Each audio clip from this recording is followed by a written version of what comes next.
સુરત અમરોલી કોસળ આવાસમાં શાકભાજી અને ફ્રૂટના ધંધાના ઝઘડાની અદાવતમાં 4 પિતા પુત્રએ તીક્ષ્ણ હથિયાર વડે હુમલો કર્યો હતો। બાજુની બિલ્ડિંગમાં રહેતા 3 પિતા પુત્રો પર હુમલો કર્યો હતો, જેથી 45 વર્ષીય પિતાનું ગંભીર ઈજાના કારણે મોત નીપજ્યું હતું। ઘટનાને પગલે અમરોલી પોલીસે હત્યારાની શોધખોળ હાથ ધરી છે। અમરોલી કોસાળ આવાસમાં રહેતા શનિ અતુલ સોલંકી રાબેતા મુજબ 6 વાગે પત્ની સુમન સાથે શાકભાજી અને ફ્રૂટનો ધંધો કરવા ટેમ્પો લઈ મોટા વરાછાના રામચોક ખાતે ગયા હતા। રહેણાંક આવાસની બાજુમાં અલ્પેશ ભૂપત ઉગણિયા અને તેના પિતા ભૂપત ગગજી ઉગણિયા પણ શાકભાજીનો ધંધો કરે છે।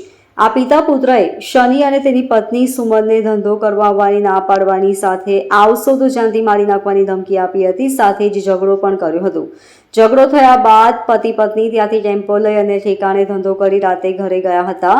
રાતે 10:30 વાગ્યાના અરસામાં શનિ, તેના પિતા અતુલ, માતા ગીતાબેન, નાનો ભાઈ મહેશ અને તેની પત્ની આરતી જમવા બેઠા હતા। શનિની પત્ની સુમનબેન ઘરનો દરવાજો બંધ કરી રહી હતી। આ દરમિયાન અલ્પેશ, તેના પિતા ભૂપત અને નાના ભાઈ અનિલ તથા દડુ, તલવાર અને ચપ્પુ સાથે આવતા જોઈ ચોંકી ગઈ હતી।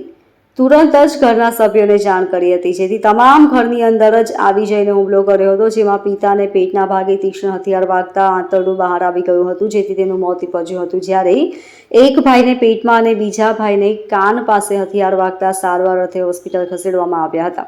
સની મારું નામ છે દેવી પૂજક।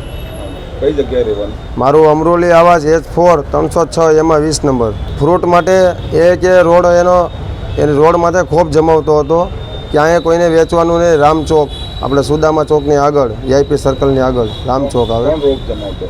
અલ્પેશ ઓગણિયા દેવી પૂજક, શું કહેતો હતો? ભૂપતભાઈ। શું કહેતો હતો?